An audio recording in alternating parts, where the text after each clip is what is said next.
Hey, I'm Kendrick Johnson with themedschool.com. This is a USMLE Step 2 review on rheumatic fever. It'll be a quick video because there's not too much that we need to talk about.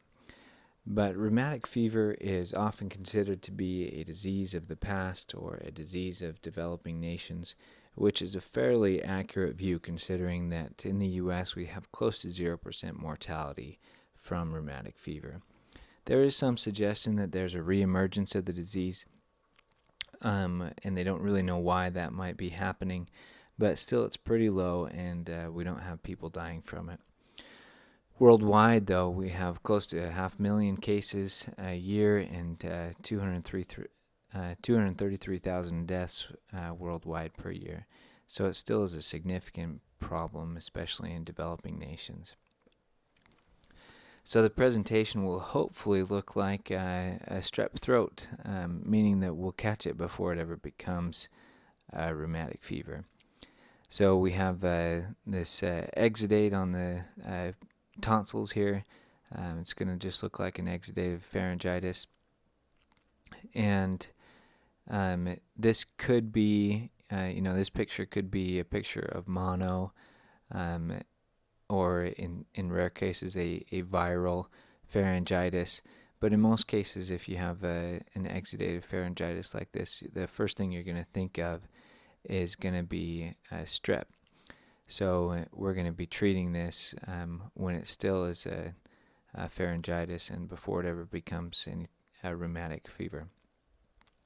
So, but if it does progress beyond this stage and becomes rheumatic fever, then we have the Jones criteria to help us identify what a rheumatic fever is.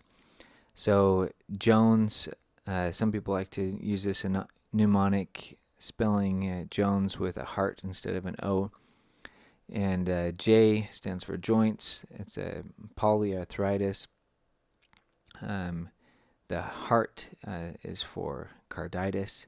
You get a pancarditis with a mid-diastolic murmur.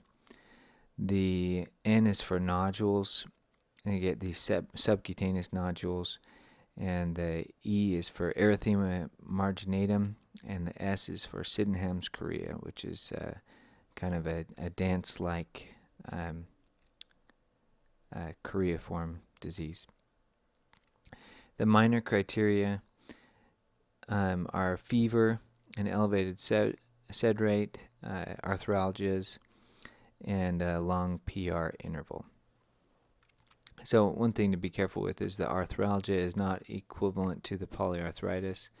So on a test question, you might see, an arthralgia, and you might mistake it for being a major criteria.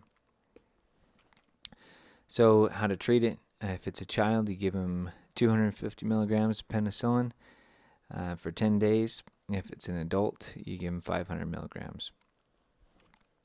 So I'm sure that there's some other important information you'd like to have included in here. This is kind of what's included in the review materials, plus a little bit that I found on UpToDate. So if you have anything that you think would be important, please let me know and I'll include it. And you can email me at kendrick@themedschool.com, or you can leave a comment below. Thank you.